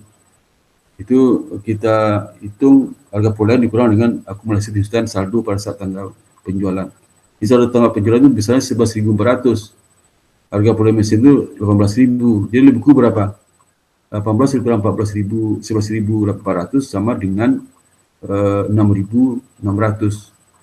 Kita jual berapa? Kita jualnya adalah 7.000. Berarti 7.000 dikurang 6.400 berarti untung ya. Untung 400. Ini 400 solusi antara nilai buku dengan harga jual. Kemudian involuntary conversion. Kadang-kadang aset servis jasa aset itu ya, itu dihentikan melalui beberapa jenis seperti involuntary conversion karena kebakaran. Jadi involuntary conversion itu konversi yang terpaksa karena kena kebakaran, pencurian, condemnation ya. Nah, perusahaan melaporkan perbedaan antara jumlah di cover amount ya, asuransi dan sebagainya dibandingkan nilai bukunya. Bisa contoh gudang terbakar ya, terbakar habis. Nilai buku saat kebakaran itu, nilai bukunya saat kebakaran itu 1M, diganti asuransi 1,2 M, berarti untung 2 M. Kalau asuransi ganti cuma 800 juta, nilai buku 1,2 miliar, maka rugi 400 M. 400 juta ya. Itu contohnya. Ini contoh misalnya kalau saat gedung terbakar itu ya, menjual ini aset ya. Saat dijual itu nilai bukunya 300 dikurang dengan akumulasi kesulitan pada saat penjualan 100 kan, 5 ke 500 ya. Ini termasuk tanah juga, tanah. Jadi 150.000 tambah 300.000 kurang akumulasi kesulitan gedungnya 200.000. Jadi nilai buku berapa itu? 250 diterima ke 500, berarti untungnya 250. 250 itu dapat sama dengan nilai buku building tambah tanah ya, dikurang 500.000 dapat 250.000 ya. Itu materi yang kali ini ya. Saya sudah selesai menjelaskan. Ada pertanyaan sampai sini nggak? Ada pertanyaan nggak? Ada pertanyaan? Oke, kalau nggak ada pertanyaan nggak? Halo? Pak, udah cukup. Nah, jadi ini hasil rekap tugas ya. Si Ronaldo nggak ada ya. Ronaldo itu udah tiga kali nggak menyerahkan tugas. Kemudian si Rio udah 3 kali nggak ada tugas. Si Kevin udah 2 kali. Dimas 1 kali, hari ini nggak ngasih tugas. Tugasnya kalau terlambat nggak bisa terima lagi ya. Terakhir kemarin terlambat nggak terima lagi ya. Tinggal lagi kalau sudah serahkan tugas itu nggak bisa terima lagi ya. Kemudian tugas besok ini ya sudah harus kirim hari Minggu jam 12 kurang 1 detik ya, jam 11.59 menit ya, malam ya. Tugas ini nih masing-masing dapat 3 exercise sama 1 problem masing-masingnya ya. Ini jadi yang ini ya. Ada ngerti ya? Itu tugas yang sudah bikin ya. Ini sudah saya upload sih materinya. Di materi chapter 10 itu ada tugas ini ya. Dan juga nanti saudara selesaikan tugasnya. Jadi ingat ya, suaranya harus jelas ya. Keras suaranya, jangan pakai handset ya, rekaman. Yang kedua harus bahasa Indonesia ketiknya, soal jawabnya bahasa Indonesia. Yang ketiga adalah harus ada 6 ini ya, ini harus tampilan video. Jadi harus tampilkan video yang bersangkutan. Jadi sudah on-kan videonya ya. Kemudian diketik soal jawaban dalam bahasa Indonesia, harus dalam bentuk landscape, tidak boleh portrait ya. Kalau portrait itu kecil angkanya, kecil tulisannya jadi kecil. Tulisan bisa dibaca, tidak boleh kecil, boleh tulis tangan ya. Harus ada soal dijawab jawabannya. Suara harus keras ya, keras. Jadi suaranya tidak ada ya, suara bisu ya.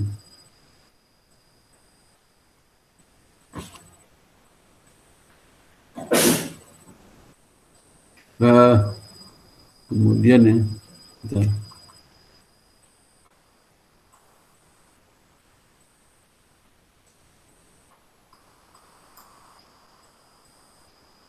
Pak, saya belum absen. Kamu terlambat tadi ya? Iya Pak, berapa menit tadi setelah Bapak absen? Oke, saya siap absen lagi ya. Baik, Pak. Buka video Di Sawangan Pak, Depok. Depok ya. Kalau yang di kita, yang Jambi mana? Si Halim atau si Nikita? Melati itu Nikita yang Jambi itu. Latih Pak. Oh, Melati Jambi ya. Kamu masih di Jambi, Melati? Masih Pak. Di Jambi ya.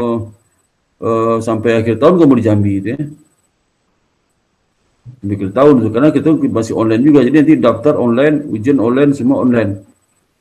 Jadi masih di Jambi. Kamu Sampai Desember Pak. di Desember nggak bisa, ini COVID itu naik terus angkanya ya.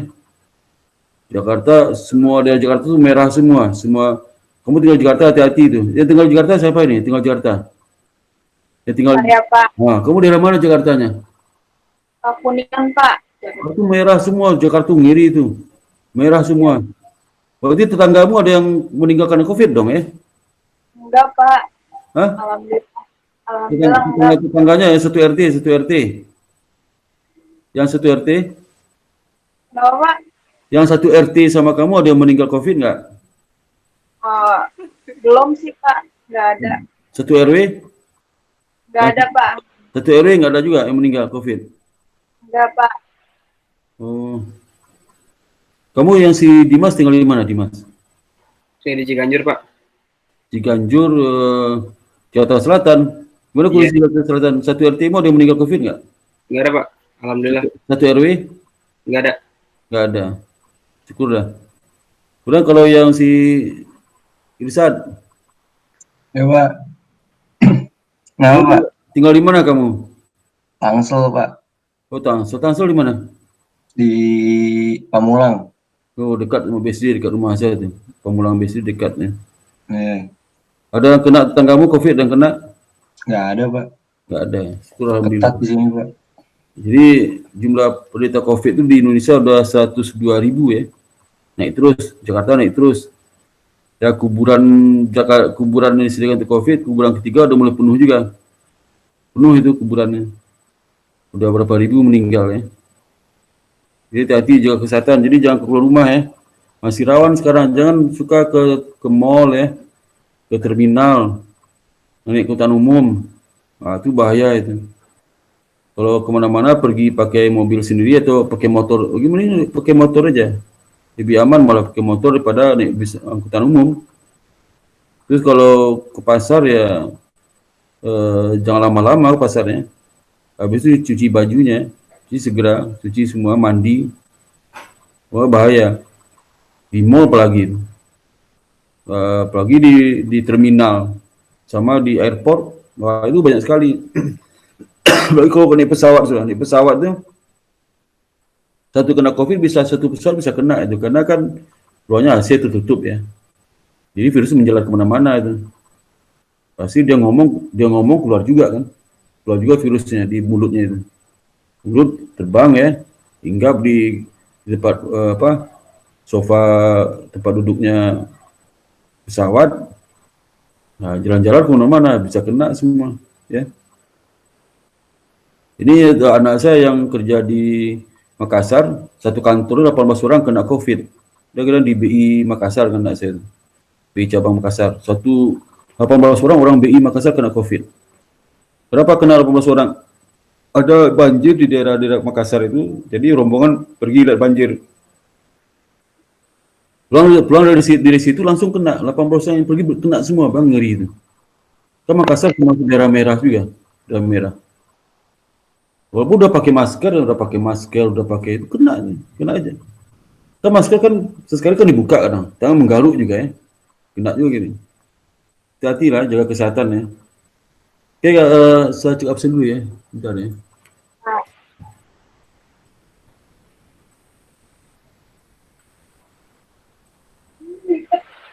Ronaldo nggak ada ya, mangkir ya, sebentar.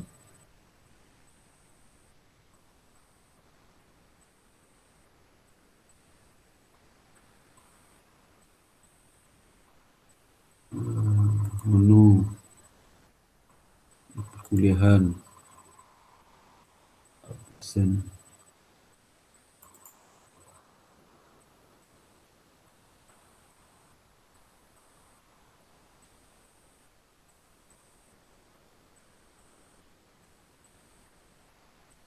Si Novita hadir, Kesario mangkir. Ini mangkir juga kamu nih. Dan ini si siapa tadi? Aisyah ya? Iya, Pak. Kok beda foto sama kamu ya? Foto di samping kali ya? Yang beda foto itu lah. Ini nih beda banget foto ini. Siapa ini? Yang ini nih. Beda banget fotonya. Ya. Ya, udah cukup absen ya. Ya, yang belum siapa? Yang belum dipanggil siapa? Ya. Ya. Saya kemarin udah perbaiki soal yang masih bahasa Inggris, Pak. Pertemuan 5. Aisyah. Siapa yang berbagi? Melati, Pak. Melati, Pak. Oh, berarti udah sekurisi kan? Udah sekurisi kan tadi? Belum Bapak koreksi. Saya ngumpulinnya barengan sama yang pertemuan 8, Pak. Yang mana coba? Aduh. Besok ini nggak ada lagi yang terima lagi. Mana nih? Yang 10.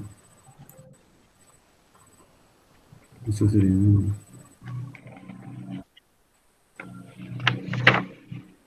Bentar. Aduh ini. Bentar ya.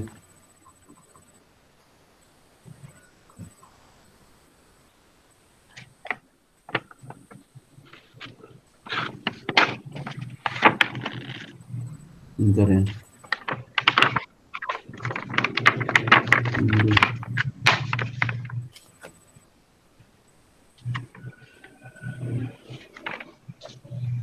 Ini ya. Kelihatan nggak? Halo, kelihatan? Lu kelihatan nggak ya? Halo? Halo? Iya, Pak. Iya, Bapak.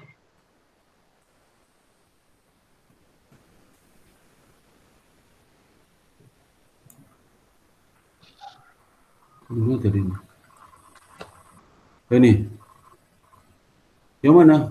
Kamu siapa? Melati. Saya Melati. Iya, Bapak. Yang mana?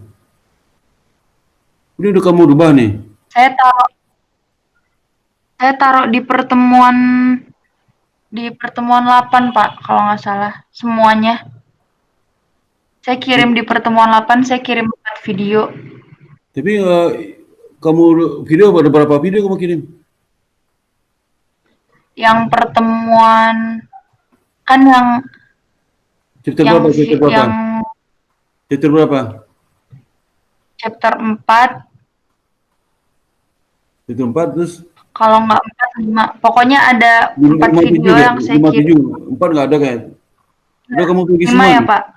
5-7 kayaknya. Iya, saya ganti jadi bahasa Indonesia. Soalnya Ya, saya ulang. Yang 34 belum kamu ganti. Gimana nih? Ya, berarti yang 57 ya, Pak ya? 57 berarti, bentar. Iya, Pak. Ini baru kenilai ini.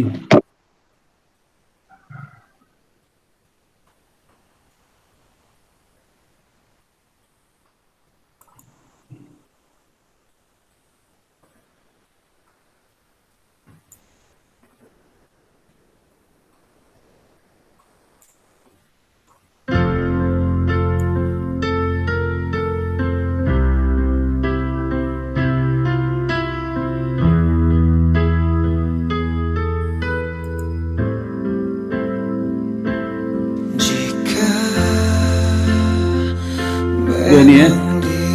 Ya. Makasih, Pak.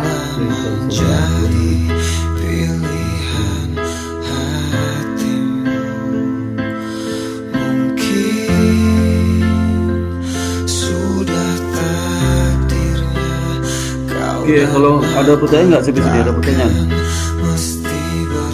Oke, ada pertanyaan? Enggak, Pak. Kalau nggak ada, saya akhiri kuliah sampai sini. Sekian, Assalamualaikum, alhamdulillah, assalamualaikum warahmatullahi wabarakatuh. Jaga kesehatan ya. Jaga kesehatan ya. Salam, Terima jaga kasih, Pak. kesehatan. Jangan lupa keluar rumah. Ya, Pak. kalau ke mall, jangan keluar ke Jakarta ya. Ya.